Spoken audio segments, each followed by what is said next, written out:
Hello, good morning dear students and parents. Myself Kamala Chaudhary, science teacher from Seeker. Today we will start the chapter 3 of class 9th and chapter name is Atom and Molecule. And today's topic will be Dalton atomic theory. In previous class we discussed about the law of combination. Okay, कल हमने class में पढ़ा था जो combination है substances का, molecules का, elements का, जिनके बारे में हमने देखा था कि कैसे कॉम्बिनेशन होता है और कैसे कंप्लीट होता है। मास है, मास के बारे में हमने जाना और राइट प्रोपोर्शन के अंदर जो एलिमेंट्स हैं वो कंबाइन होके और एक मॉलिक्यूल का या सब्सटेंस का या मैटर का फॉर्मेशन करते हैं। तो यहाँ हम बात करेंगे। उसके बाद में कई सारी प्रॉब्लम्स आई, लोगों ने एजम्पशंस दे दिए लेकिन प्रैक्टिकली प्रूव नहीं किया। तो उसके बाद में जो जॉन डाल्टन है वो आते हैं, वो जो उनके एजम्पशंस थे, पोस्टुलेट्स थे उनको इन्होंने प्रैक्टिकली प्रूव करने की सोची। तो इन्होंने एटम के बारे में और क्या क्या बताया जिसके बारे में हम जानते हैं। एटम तो हमने जान लिया था वैसे कि एटम क्या होता है, तो टाइनी पार्टिकल होता है which is not created and not destroyed in further process is called a atom. या हम दूसरी और बात करें तो atom is a tiny particle of matter which is not divided in further process is called atom. तो यहाँ हमें डाल्टन ने एटम के बारे में बहुत सारी बातें बताई थी जिसके बारे में आज हम स्टडी करेंगे। और सबसे पहले बात करेंगे जो डाल्टन कि जो एटॉमिक जो थ्योरी है वो किस पे बेस्ड थी। सबसे पहले जो हमने लॉ ऑफ केमिकल कॉम्बिनेशन लिया था उसके ऊपर बेस्ड थी टोटली। एटम ने क्या, डाल्टन ने जो एटॉमिक थ्योरी दी थी वो टोटली किस पे बेस्ड थी, law of chemical combination. Chemical combination कैसे होता है उसके अंदर जो दो लॉ पढ़े थे, law of a mass conservation of mass और law of a right proportion, हमने बात की थी दोनों लॉ की। तो ये दोनों के ऊपर बेस्ड है टोटली। तो इन्होंने हमें एटम के बारे में और क्या क्या बताया वो हम देखते हैं। Dalton atomic theory explain for the law of conservation of mass and law of definite proportion. यहाँ जो डाल्टन की जो थ्योरी है वो किस पे बेस्ड थी, केमिकल कॉम्बिनेशन पे। और एक्सप्लेन किसको कर रही है, law of conservation of mass and law of definite proportion. ये दोनों को क्या करेगी, एक्सप्लेन करेगी। जो डाल्टन ने जो अपनी थ्योरी दी थी उसमें इस पे किस पे बेस्ड थी, केमिकल कॉम्बिनेशन पे बेस्ड थी। और किसको एक्सप्लेन किया था, उसके जो दो लॉ थे इन दोनों लॉज को इन्होंने एक्सप्लेन किया था। आगे क्या कहते हैं कि जॉन डाल्टन की जो थ्योरी है उसके अकॉर्डिंग क्या होता है, according to the Dalton atomic theory all matter and element a compound और a mixture is composed of small particle called atom. अब जॉन डाल्टन ने क्या कहा था, एटम की डेफिनेशन क्या दी थी, वो क्या दी थी, according John Dalton atomic theory all matter, जितने भी मैटर है, एलिमेंट्स हैं, कंपाउंड है, मिक्सचर है, सब एक बहुत छोटे यानी टाइनी पार्टिकल से मेडअप होते हैं और उसको क्या कहते हैं, एटम कहते हैं। अब हमने यहाँ पर एटम की 2-3 डेफिनेशंस जान ली। अब बात आती है जॉन डाल्टन एटॉमिक थ्योरी की जिसके बारे में हम डिस्कस करेंगे। तो सबसे पहले हम बात करें उनके पोस्टुलेट्स क्या थे जिन्होंने एटम के बारे में बताया था। तो एटम क्या होता है, कैसे होता है, एटम को फर्दर प्रोसेस में डिवाइड होता है या नहीं होता है, ये सारी बातें किन्होंने बताई, जॉन डाल्टन ने बताई। तो उनके पोस्टुलेट्स को जानते हैं। All matter is made up of very tiny particle called atom. यहाँ पर बहुत छोटा पार्टिकल होगा किसी मैटर का, उसको डाल्टन ने क्या कहा, एटम कहा था। हम आगे बात करते हैं। एटम्स आर इंडिविजुअल पार्टिकल, यानी कि एक इंडिविजुअल पार्टिकल है which can not be created और destroy in a chemical reaction. यहाँ ना तो क्रिएट हो रहा है ये, ना डिस्ट्रॉय हो रहा है किसमें, केमिकल रिएक्शन में। एटम क्या है, एटम एक ऐसा स्मॉल पार्टिकल है जो इंडिविजुअल पार्टिकल है और केमिकल रिएक्शन के अंदर ना तो क्रिएट होता है और ना डिस्ट्रॉय होता है। यह हमें किसने बताया, डाल्टन ने बताया था। फिर बात करें, atom of a given element are identical in mass and chemical properties. Dalton ने हमें और क्या बताया कि जो एटम्स होते हैं किसी एलिमेंट के, वो क्या होते हैं, आइडेंटिकल होते हैं। किसकी बात करें, मास और केमिकल प्रॉपर्टी। डाल्टन ने हमें क्या बताया कि जो कोई एटम है दिया हुआ एलिमेंट का, तो वो क्या होगा कि उसका जो मास है और उसकी केमिकल प्रॉपर्टी वो फिक्स होगी किसी एक एलिमेंट के लिए। फॉर एग्जांपल हाइड्रोजन है, उसके जो एटम्स होंगे वो डिफरेंट होंगे किससे, ऑक्सीजन से।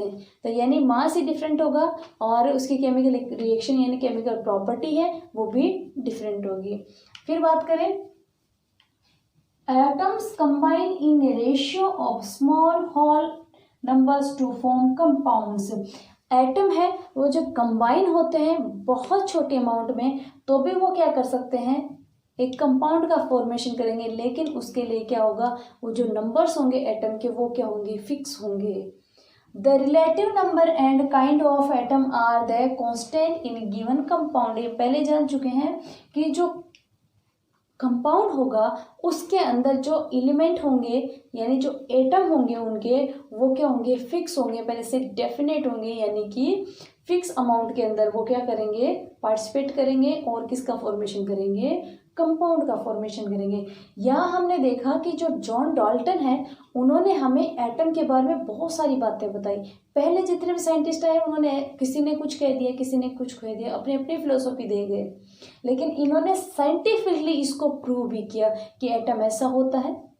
एटम सबसे टाइनी पार्टिकल होता है, एटम को डिवाइड भी नहीं किया जा सकता, डिस्ट्रॉय भी नहीं किया जा सकता। ऑल एलिमेंट्स होते हैं उनके जो एटम्स होते हैं वो डिफरेंट डिफरेंट होते हैं, मास और केमिकल प्रॉपर्टी भी डिफरेंट डिफरेंट होती है डिफरेंट डिफरेंट एलिमेंट्स की।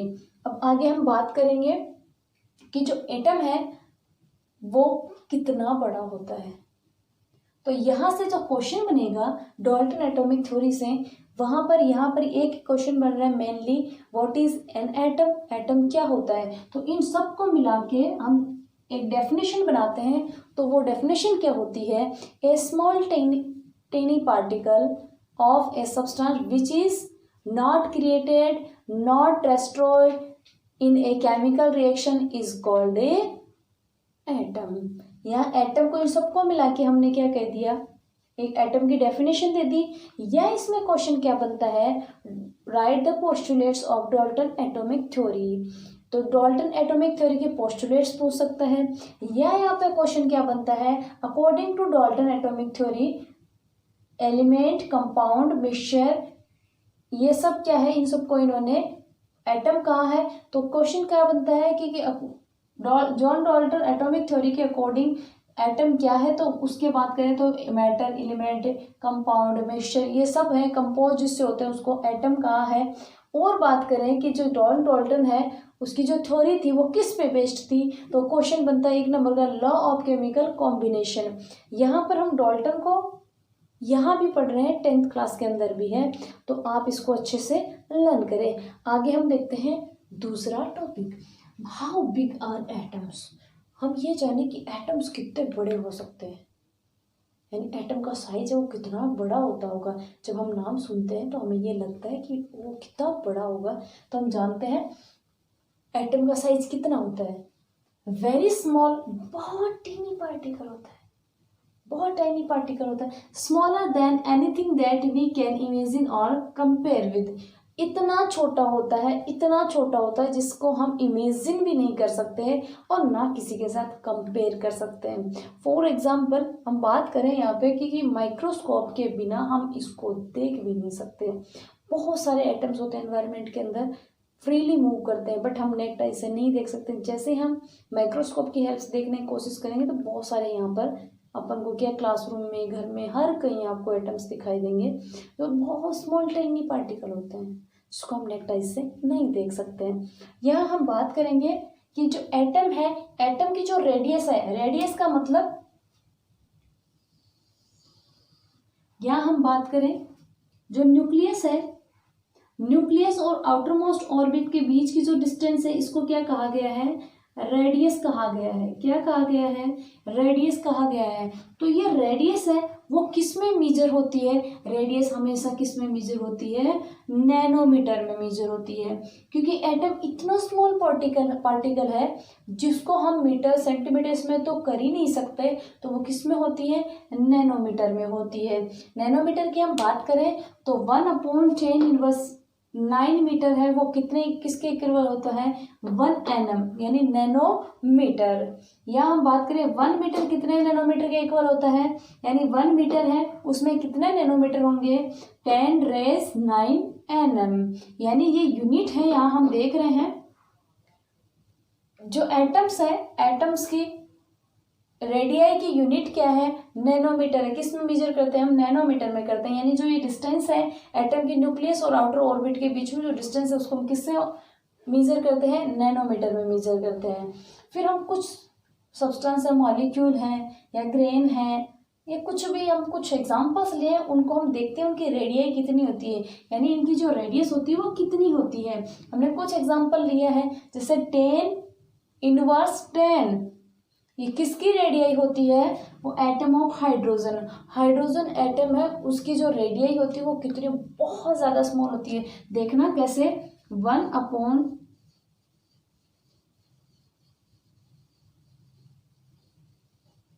अब आप इसको डिवाइड करके देखें,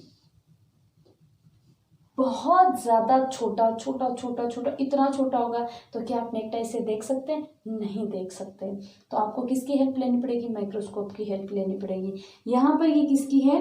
10⁻10 atom of hydrogen. Hydrogen atom है उसकी रेडियाई कितनी है? 10⁻10 है।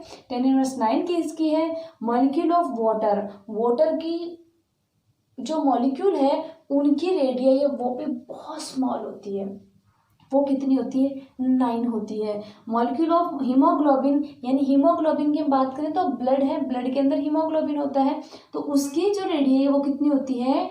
10⁻8 होती है। यहाँ हम ग्रेन ऑफ सैंड यानी जो मिट्टी का है उसका जो एक कण होता है उसकी हम रेडियाई पता करें तो 10⁻4।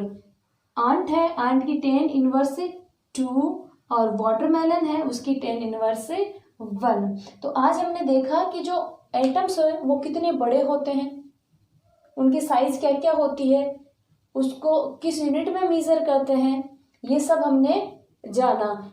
हमने आज पूरी क्लास की हम बात करें तो डाल्टन एटॉमिक थ्योरी के बारे में जाना और एटम की जो साइज है उसके बारे में जाना और एटम की डेफिनेशन के बारे में जाना। तो आपने क्वेश्चन नोट डाउन भी किए होंगे, और कोई क्वेश्चन समझ नहीं आता है, कोई टॉपिक समझ नहीं आता है तो आप कमेंट में छोड़े। आई होप आपको समझ आया है और आशा करती हूँ कि आप रेगुलर देखते भी हैं इसको। तो आज के लिए बस इतना ही। Thank you.